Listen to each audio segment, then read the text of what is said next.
how did you end up co-founding Salesmsg? And then kind of on top of that, because obviously you've done this multiple times, that you set up multiple businesses. What's your experience of running a business kind of fully remote now? Or I don't know, what's happened, and how's that changed in the last 2 years or so? Yeah. I mean, Salesmsg came from like frustration. And so in 2015, I wrote, really just out of frustration, a 3-part blog series. And the title of it was called The Death of Call Loop. Call Loop was running, it was doing well, but it wasn't like growing. It was just sort of a zombie sort of startup, if you will. Mm-hmm. And so I was like, I felt the need that I had to make a change. And so I wrote this 3-part series, and I sent the email out, which the subject line was The Death of Call Loop. I sent it out to our list. This 3-part, just to paint a picture in my head, this 3-part was, did we have to wait for part 2, part 3, or was it all at once? It dripped out over about a week. Okay. And so, which, people were going crazy. So, but it was something I felt I had to do, like, not even, like, for me, for my own sanity. And so I sent it out to about 34,000 people. And it just, like, the first post was really about, how I built a business that I secretly despised. And so, I got into it thinking like, oh, this is going to be great. But the reality is we didn't have great tech. We didn't have a great development team. And so, like, things were breaking. And I wouldn't say that no one cared, but it was like, I cared a lot more than everybody else. Yes. And so it was like, it was on my back to, like, fix all the problems. And so, and it just became like, oh my gosh, like, everything is on me. And so, so I wrote this, and, just really, it really told the story of, like, of Call Loop. And people were wanting new features. They were wanting things fixed. And it was like, my hands were, like, shackled because it was like, we couldn't do it. So the end of it, the third post, which again took like, 7 days, like, going through the whole thing. And people were leaving comments like, oh my God, I can't believe you did this. Like, F off, all these sort of, like, comments. Yeah. And, it was pretty gnarly. It was pretty. How big was the business at the time? I think we were doing about $50,000 a month, right? But it was sort of up and employees. I think we were at maybe 7 or 8 at the time. Okay. Yeah, but it was, like, very flat for such a really long time, and it was just constantly breaking. So, like, sure, it was making money, but it was just, like, constantly, like, breaking, and, like, people texting me and calling, and, like, it was overwhelming, right? Yeah. And I couldn't fix it, so I just felt helpless to, like, solve it. And so, so the third sort of post was, I wanted to reinvent it. And so it was basically, hey, follow my journey as I reinvent Call Loop from the ground up. And you'll get an insider view into us sort of rebuilding it, because I wanted to build a better company. I wanted to build a better product, all these things that I wanted to do. And it was just my line in the sand of, like, enough is enough. I can't keep doing this. And so after that, super pumped. And after about a month and a half working on sort of Call Loop 2.0, I asked my developer, Andrew, I said, hey man, how long is it going to take? How long do you think? He's like, about 1.5 years. I'm like, no. So I sort of figured that, but I was like, oh my gosh, what am I getting into? So anyhow, so we pivoted. I was like, all right, well, let's do this other product idea I had. It was called Kick a Conference, which was a conference call platform. After about a year and no traction and about $1,500 in revenue, I'm like, we can't do this. So we pulled that. It was a great product, but, like, nobody wanted it. And I knew, like, don't create something people don't want. I knew that, but I made that mistake because I was like, I wanted to build the product, and but nobody wanted it. And so about 6 months into that, I was like, maybe with Salesmsg, I can and not even sales message wasn't even an idea, but I'm like, people want like conversational SMS. And so I was like, oh, and I really mocked up something. I actually Where posted. did that intuition come from? Is it because you were used to conversing? Was there a business or like a Well, consultant or a yeah, mentor that? Call Loop Okay, does SMS marketing. It does yeah, outbound calling. And so, there were customers that were just saying like, hey, I want this, I want this, I want this. And I just, over time, you got to realize like, wow, like people want that. And we you couldn't need, really yeah, do it. Yeah. And we couldn't do that with Call Loop just because it wasn't built for that. yeah. And so it was like, okay, well, and it really just started with a new question, was like, what would I do to put myself out of business? Hmm. I was like, let me break out a piece of paper, and I would do this, this, this, this, this, this. Like, it's a very clear question. What would I do to put myself out of business? And so I just wrote a little plan. I'm like, I would do like a conversational SMS. It's a different market. I go over here. I did, make it more SaaS subscription. So I just built like basically things that would be better. Mhm. Um, and so that's where it came from. And I said, hey, we made the mistake of like spending a year on a product nobody wanted. It didn't make any money. Let's not make that mistake again. And so I said, before we write a line of code, don't touch anything. Let me do a webinar. And so I put together a webinar, and 2 days later hosted it and had about $4,500 in sales, give or take, of me pre-selling Salesmsg. Yeah, Hey, here's the slides. Here's what we're going to do. Here's what's going to do. Here's this. Blah, blah, blah. And I made an offer. And we made about that, between four and $5,000. yeah, And I was like, cool, let's do it. Let's go. And so we made more money just doing a webinar, selling a product we didn't have, a product that we had that nobody wanted. And so that was just a reiteration of a concept of like, don't build something people don't want. So that was it. And so Call Loop or Salesmsg started from that, and we started building it.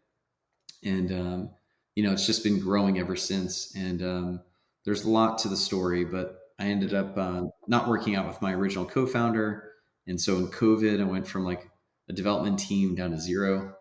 And I was like, what are we going to do? And yeah, so since then, I found an amazing co-founder, and now we're, team of 15 developers, team of 27 people. So, it's been a journey to get here, but there's so many good stories yeah. of the trenches of building a software company.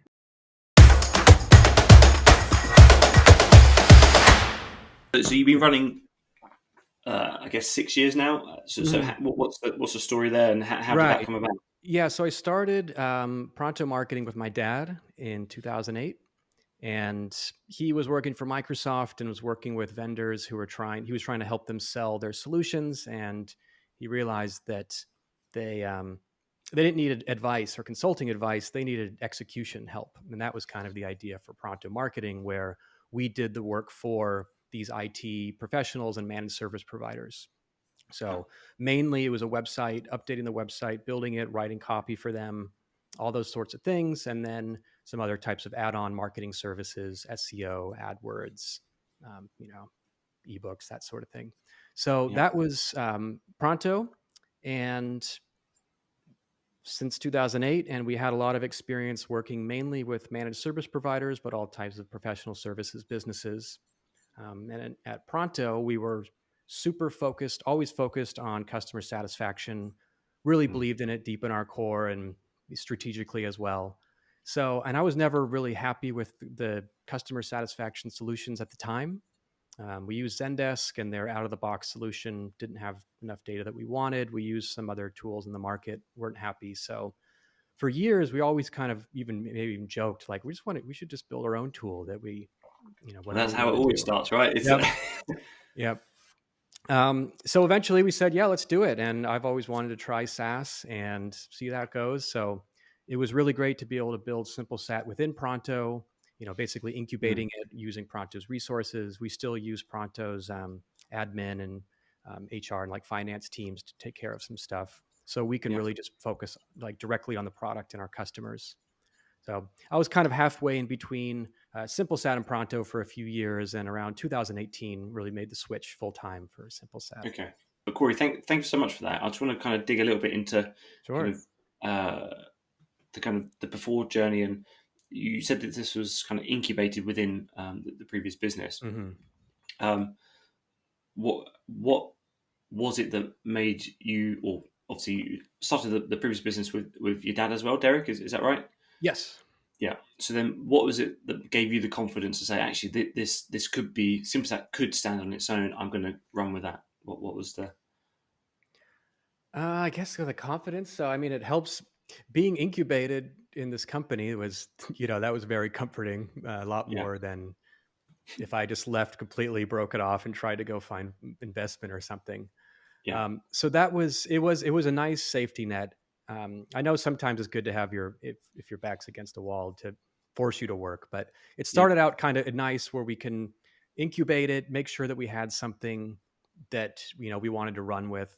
So maybe kind of a lower risk in that sense was nice. What continue running the agency. It's a common thing. People who have agencies that then do the SaaS thing. So you have this revenue machine, you have customers, and then kind of start to shift our R&D team's focus a little bit to something else and see if that works.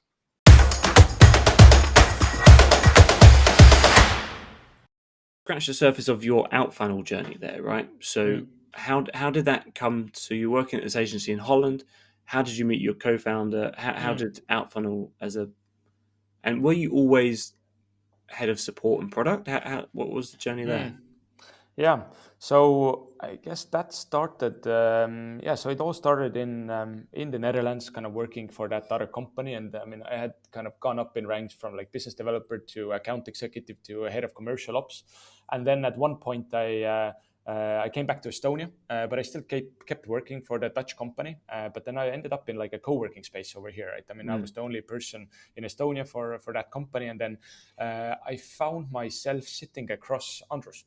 And we had kind of briefly had a chat in the past.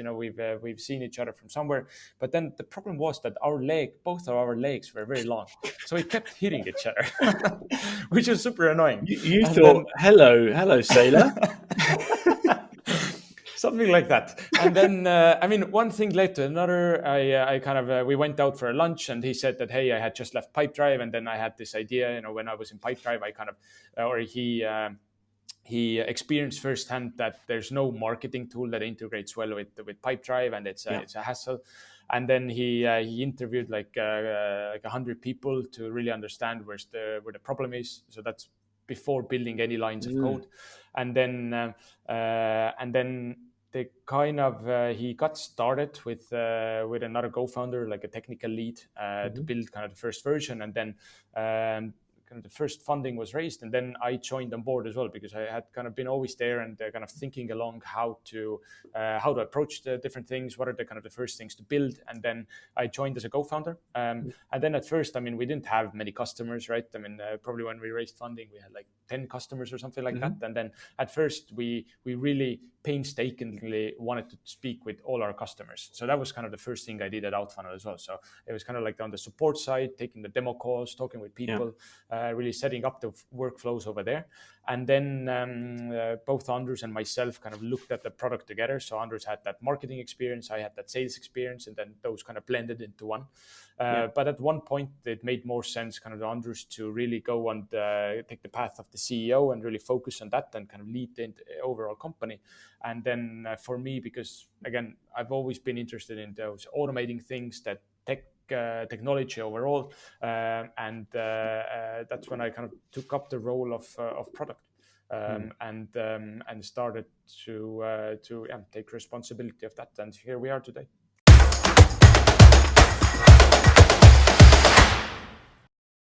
We mentioned a little bit earlier about your two co-founders, right? So Mr. Machine and the growth hacker. How did you guys meet? What's been the story so far? And who come up with the name and the idea, but what was that story about you three coming together? Yeah, actually, the idea for Luna sparked within Amber, but I like when I was working at Amber, but actually became conscious a while after.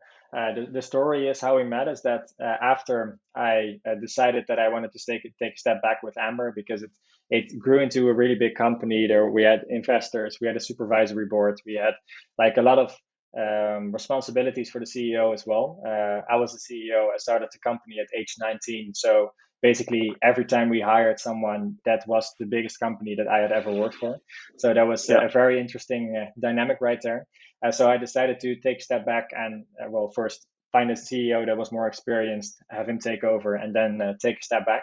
And then I knew that I was going to do, I wanted to do another startup, but not right away, because I wanted to take a breath from the roller coaster that the startup life, the life of a startup entrepreneur is.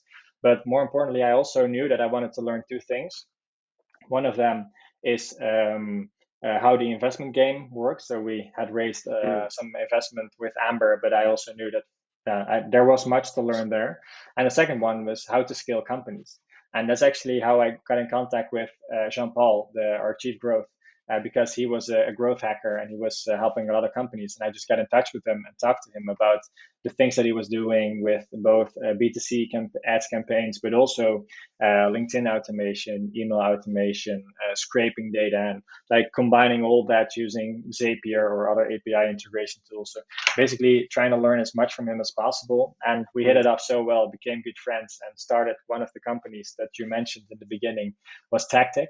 And Tactic was an online marketing agency. So like I said, I wanted to learn how to scale companies. And for me, the best way to do that was to, start selling the service as if we already knew.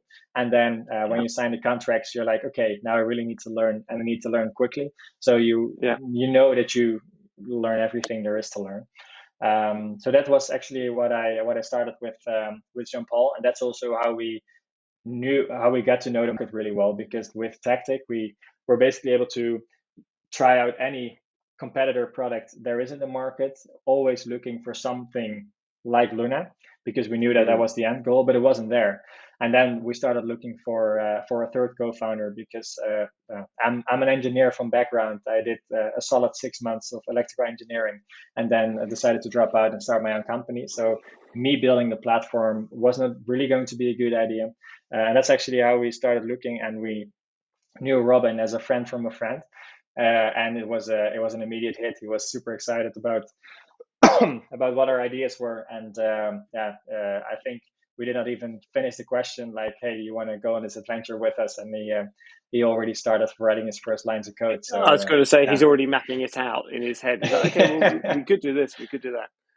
Exactly. Yeah. So he was all in, and that was awesome to see. So the first couple of months, it was really like getting to know each other and like trying to figure out what we would want from Luna. But actually, the second question was easily answered, because we all had the same vision, and now it has come to a reality, which is it's still really cool to see.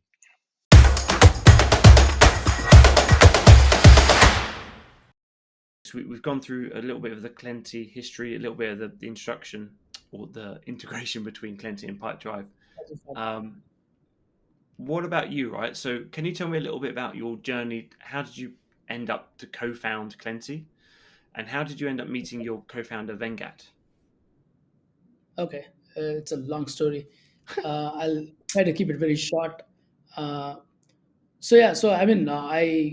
graduated studying engineering, and I sort of joined as an engineer, as a software developer at Infosys, and I worked there for like 4 or 5 years. So by the time I was leaving Infosys, I was more towards the customer side of things. So moved from like coding towards customer development and customer engagement side. So I think about around the time when this recession was happening, 2008. So that's when I quit my job. I was working out of London at that time. So I came back to India with this quest to go and try something on our own. So long story short, 2008 to 2015. So I was doing multiple businesses, recruitment, outsourcing, and then say finishing school for graduates, and then one edtech platform we were trying to build. I think at the late stage of edtech is when my co-founder Venkat was also getting like he was getting full time to start something on own. We were deliberating multiple ideas around that time. So of course, Venkat and I went to college between 2000 and 2004. So we sort of knew each other, and we were always in touch, having conversations in between and so on. So I think around 2004, end of 2014 is when we decided let's try to build something in the B2B software segment, because that's when the SaaS was getting popular in India and of course globally. So till then I was trying more B2C platform kind of business. So the transition shifted when we were opening our ears and eyes towards what's happening across different industries. So we understood this SaaS is getting popular, and we can sort of build something specific for one problem, and we can sort of solve that. So our obviously, today's Clenty is different to what we built as first Clenty. Clenty was actually, as a transition from edtech, we thought we will build a knowledge repository. That was the name that it stands, like plenty of knowledge. We removed P and say we made it as Clenty, right? So Yeah. Okay. so 2015, early 2015 or till late 2015, we sort of built the knowledge repository Clenty, which we couldn't really market to a audience who will come and start using it. Then with feedback from different companies that we were aware of, we actually used the same base and changed Clenty to what it is today. Like in like 3-4 months, we made it as a cold email automation platform, and that's when we launched officially in January 2016. And in a couple of months, we got that first customer, paid That's the customer. first customer. Was From it? You said the Yeah, 18th of March, 2016. that's right. That's right. Yeah. So yeah, it was like Clenty was not planned. If I have to answer you very simply, Clenty was not planned. Yeah. That we're going to start Clenty, and this is the product it is. It's just a evolution of multiple things that we did, and then we pivoted towards what Clenty is today.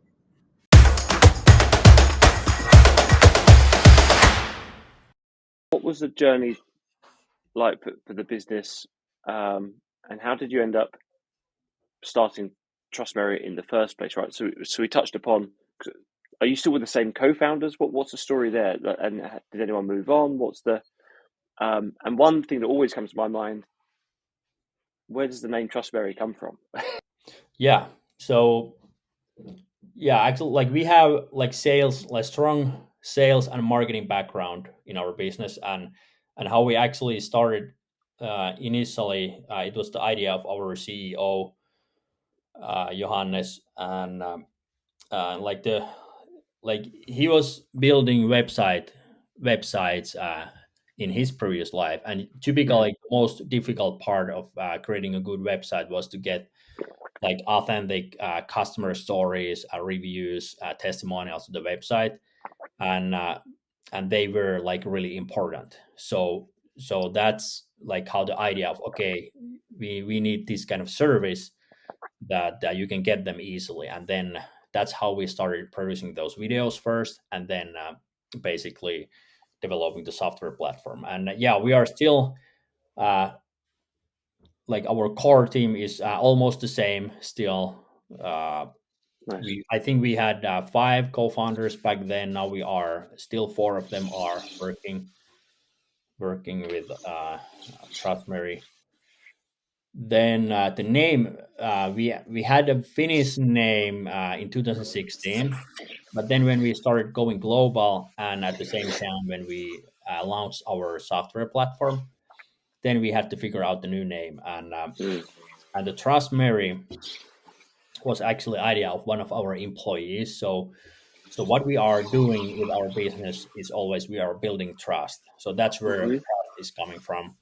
And then when we are making a decision to buy something, those people who we actually trust the most are our colleagues, our friends, those other people we already know, or those other people we can relate ourselves. And then the Mary just happens to be one of the most common names in the world. So that's Okay. Trust Mary. trust your colleagues, your friends, Yeah. people you can relate yourself when you are making a decision. So that's kind of the story.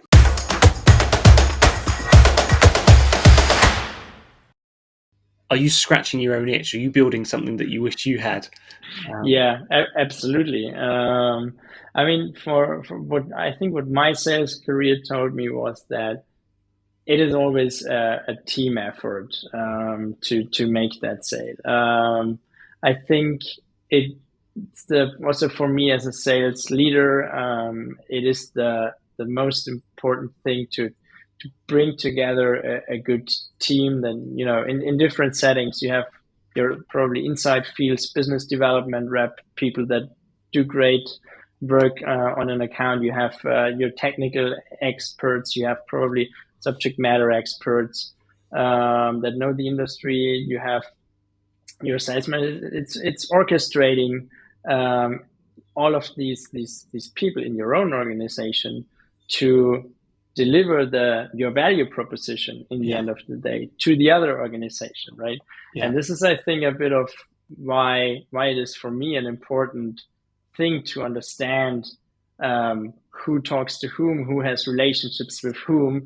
And this is kind of a bit of the overall idea behind Wisdom, to make this easier to consume, easier to communicate. Yeah.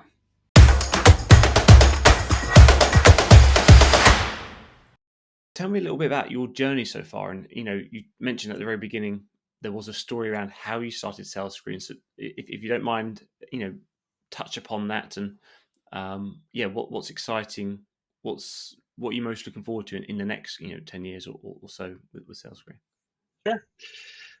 So yeah, I was a classical computer geek and decided to take my master's degree in computer science. And I was surrounded by brilliant people, including a couple of them being Oystein, my co-founder and CTO, and Marius, my co-founder and CPO. And we eventually decided to, hey, we can handle both. So we're going to start the business as we take this master's degree in computer science. And we're just going to do, consultancy work to gain relevance and experience and money. And what we were going to do is to experiment and try to create different types of SaaS, and hopefully one of them is going to stick. Bear in mind, this is back in 2011, 2012, so it's very early in the SaaS days, and not much that really was in place. So it took a bit of work, and I, of course, did a major flaw as a first-time founder. I started my first real SaaS idea based on a new technology. So push notification came to the market. We were like, okay, this can replace the text message for corporates. Let's go do a hackathon over the weekend. That escalated into becoming a year-long thing. And when we were finally ready to launch, the same week, the text message became free of charge. So we were like, all right, this is interesting. We had no customers. Data Nobody then, wanted that's it, a very right? good point. Data then overtook the credits, right? That was that the shift? Yeah, okay. No, so it was kind of like, all right, so that was my first SaaS, and obviously in a way that failed, but along the journey, we had an advertisement sales company come along, and they sent thousands of text messages internally every week. And the thing was that they sent a text message to everyone when somebody placed an ad or made a sale, to create awareness and motivation and buzz, even you were in the office or outside. And they tried to replace that text message concept to spark sales motivation with our tool. And they started to push us like, hey, could you add, a pie chart showing how much they sold compared to their colleagues this day, or how they're trending towards their target. Eventually they're also asked, hey, can we have this up on TV screens in the office space? You have all this data now, and that's when we created our second SaaS, integrated with this corporate messaging, now sales reporting tool. And suddenly we created something brand new. Like, people reacted crazy to this. Like, music was playing on the screens when they closed the deal in real time. They were jumping up and down. They were so happy. They were fired up, and people took note, and they started to call us out of the blue and be like, hey, I don't know what this is, but I want to buy. So do you remember your like first paying client then?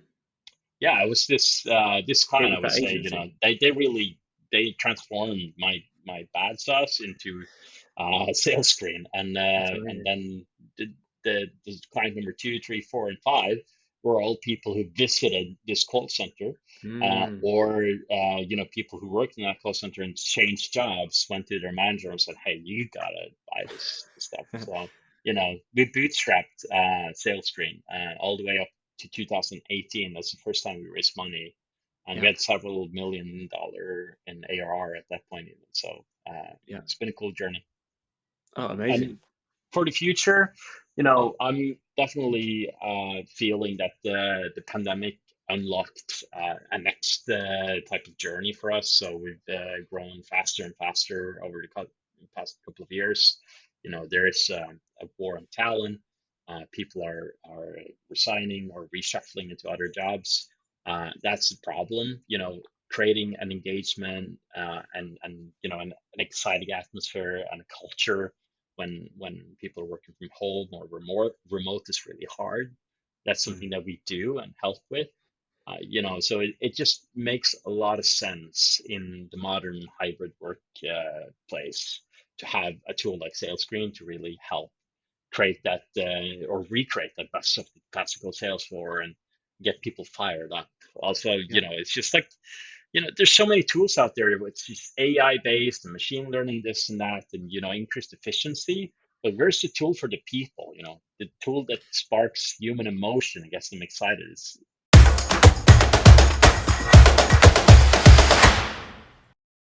About the Smart Center, we started it in 2017, and as you told, we are a product-driven company.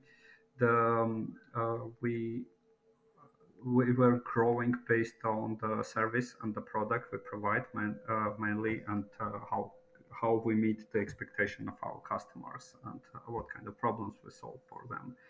And I would be glad to tell more and how we managed to grow without bringing any external investments for our startup and things like that. So the company is totally bootstrapped, and we were growing by meeting expectations of our customers. The main idea also coming from the time when I worked with bigger companies. For example, I worked for some multinational corporations. We had enormous marketing budgets, and when we started, we all the time had to start a new projects, and updating our products. And every time I was wondering why I had to build marketing from the scratch for every single product we launch. We really wasting time, like months of building all the basic things you need to go forward with your marketing, and then focus on the product. And after some time, after discussions and things like that, I quit my job in really fantastic company. I'm not sure if it was the best decision, because that was really good company, great people to work with, and we started Smart Center, and already several years we are working on it, and it was very hard during the first 2 years. Yeah, of course. Of course, it's not so shiny when you start something new. You have to work 24/7, and it is not giving back even half of money when you work for bigger guys, already established guys. But yes, now I'm sure I could do again.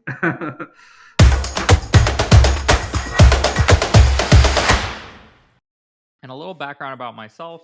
I was previously a product manager at Microsoft. I had worked on a couple different initiatives there around their collaboration suite and their growth team. Afterwards, I was supposed to go to Cambridge for graduate school. And 2 weeks before I went there, I flew out to Boston, spent some time with a friend to see people, meet people. And then that turned into the start of the journey for Fireflies, where we decided to start working on some fun projects. And then we said, let's go full time with it. And we launched Fireflies around that time. We moved back to San Francisco, set up headquarters. And yeah, it's been a roller coaster ride since then. Let's lean into that, because I love that kind of founder's journey, those happenstance meetings, or those holidays that, I'm taking 2 months off, then you meet someone that's just as that's they're building something, or they get you a fire lit underneath in your belly, right? So what was that chance encounter? Who was it? Are they now still involved at Fireflies? And was this something that you hated doing when you were at Microsoft, making notes during your meetings? So is it all kind of real for you? Like, what's the story there? Right.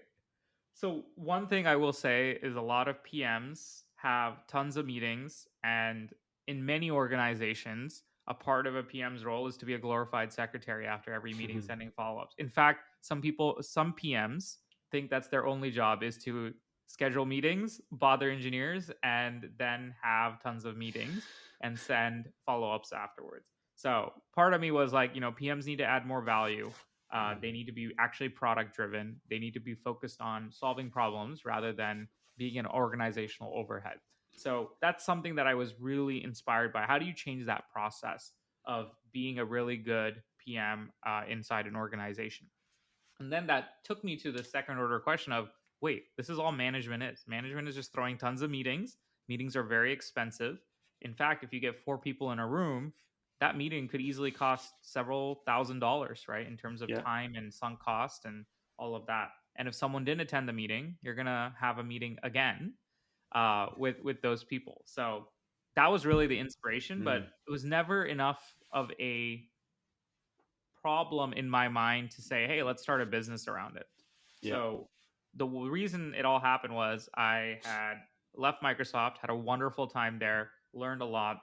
The next day I flew out to Boston to spend some time with friends that were at MIT. And the person I got to interact with and work with was actually my current, co-founder and CTO, Sam. So we are very fortunate to be able to start this journey at that time. He was just graduating college, and he's like, hey, we have a little bit of time. Why don't you come over here and we can attend a few hackathons or do some work together? It's interesting because I met Sam while I was in college. I went to UPenn, which was in a different state, and Sam went to MIT, which was in Boston. But we met through mutual friends, and we actually worked on several hackathons and other engineering projects remotely for 2 years before we even met in person. And so we kept that connection going even after I graduated from my college. I graduated a year earlier, and I was able to just stay in touch with him and other friends while I was at Microsoft. And I said, hey, I got a little bit of time before grad school starts. He said, yeah, just come on over. And I packed my bags, and I didn't even go back home to California. I went straight to Boston. So that was really the the spontaneous moment that led to Fireflies. And obviously we've had several iterations and pivots along the way before we landed on this voice assistant. But it's been quite a journey for us. And we're fortunate to be able to work on this right now. Nice. And I'm going to keep going deep, because the reason I say I'm going to keep going deep is we've just done a founder's journey podcast that we've been putting together. So I want to keep pressing down here. Was there something?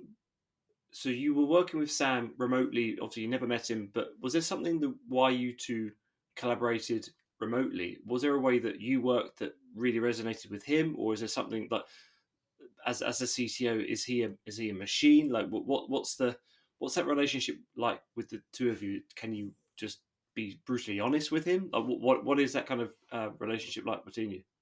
Sam is very social. In fact, he's probably more social than me. It's a interesting dynamic because you would stereotype or assume that CTOs are reserved, a little bit shy, awkward. It's not like that. I think Sam is the life of the party. He is definitely one of the most engaging and active people. If you're ever at any sort of scene or event, it's very exciting to be around. I'm much more reserved. People don't notice that about me, but I actually am. It takes me a little bit of time to break the ice, but once I break the ice, I'm my usual self. So it's a very interesting dynamic for two co-founders. We have actually worked really well because we used to go to class, do our assignments and everything, and then later on at night, like at 9 p.m., 10 p.m., we'd hop on like a Google Meet. We would just turn it on and we would just work. It was almost like having like a little second job in college.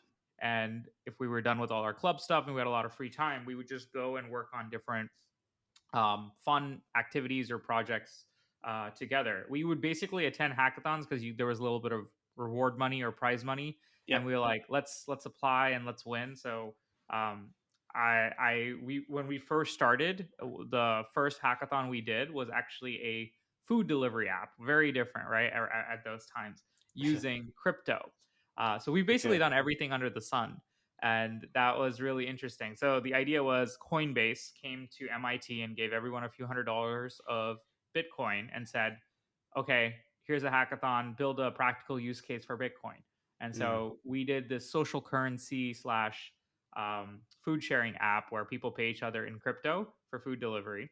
And I really wish I kept my crypto or Bitcoin we made at that time, because people were literally paying pretty good investment, like half a Bitcoin or a third of a Bitcoin for like a $5, $10 food delivery. So it was wild times, but unfortunately we didn't. But it was a really fun experience. We learned a lot building that process, and we then started doing other things like drones. So we want to do, like, again, I don't know what it was, our obsession with delivery and logistics, and I'm glad we didn't go down that route. But one of the ideas was, hey, let's do drone delivery on campus. So Sam's actually an aeronautical engineer, super smart, and he was actually working on autonomous drones and how do you make drones fly around campus and give people tours and stuff. So one of the ideas that originated from that was delivering food to different people on campus. And when you have drones at night that are flying around, they look like fireflies. So we use the name Fireflies for that project. Okay. And every new project, we've done like 6 or 7 other projects since then. We're like, you know what? Let's just stick with the name. I don't have time to come up with a new logo and a new like concept. We're just going to use Fireflies for everything. And when people ask us, why did you pick the name Fireflies for your, Fireflies.ai for your company? I don't have a good answer, but a customer made up a good answer immediately. It's like, oh, it's a firefly. So it's a fly on a wall sitting silently and taking notes. So it's an idiomatic phrase. And I had no idea. So I was like, great, we'll run with that.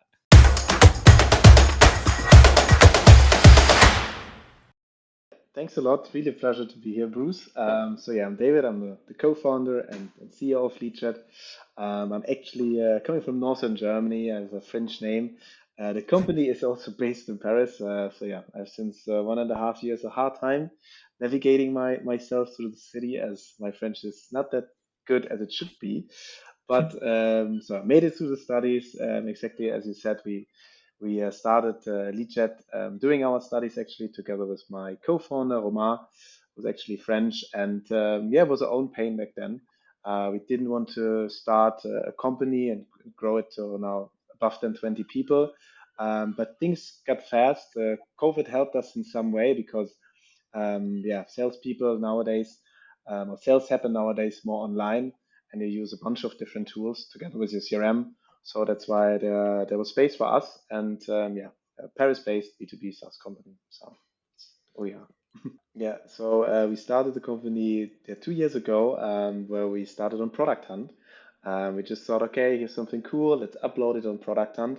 And it was pretty astonishing because CRMs, big CRMs, I think at the beginning, Copper, so that's also Unicorn CRM from the US, started to reach out and said, guys, we want to have an integration with you, because the LinkedIn integration is asked by our clients since a while.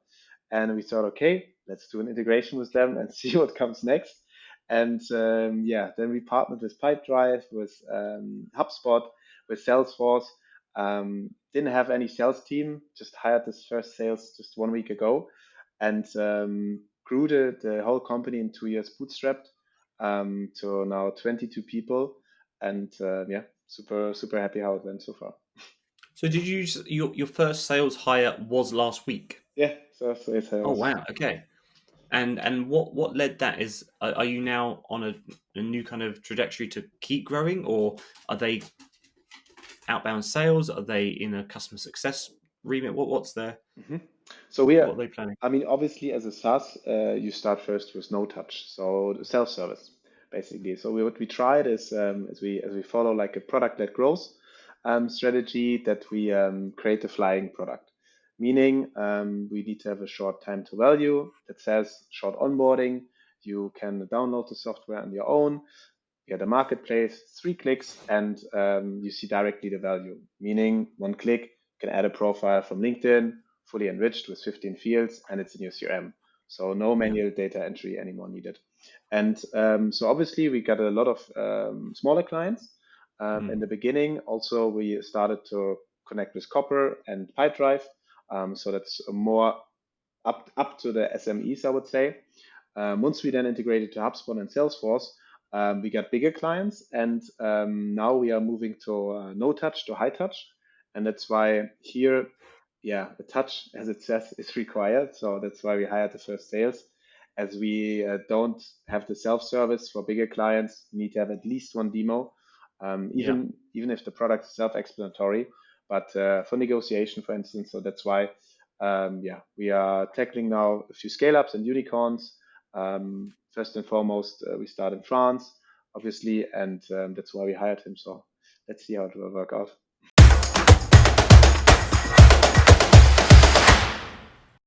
So I started this company with a big idea that we'll be building the default tech stack for sales and support people in next 10 years. So Just Call is as a starting point because I believe that for all the sales and support tech stack, communication is the center point of it, and probably the most boring and the painful part as well, because voice and SMS, no one likes that, but they use it.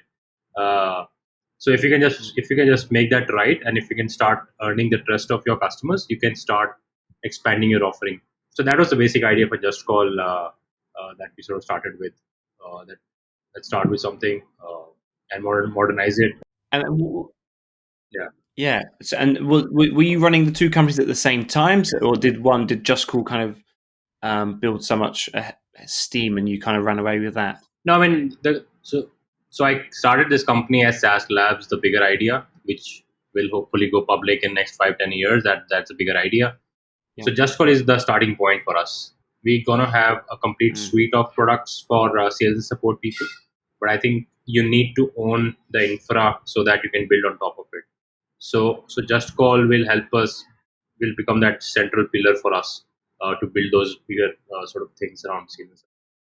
So one is, I've been like super customer centric guy always. Like I always wanted to remain close to a customer, always talk to a customer. And second was like, we don't have choice. I mean, we bootstrapped this business. So we were a small team and we were doing everything. We were doing the customer demos. We were doing the customer support. We were writing the code. So we didn't have choice, but even by default, and that's probably the reasons why it's in our DNA, in the company, of the DNA of the company. So we are about 150 people now, but everyone has that DNA to remain close to customers, go extra mile for your customer, listen to the feedback, and try and build that into a product so that hundreds of customers also get benefited with that.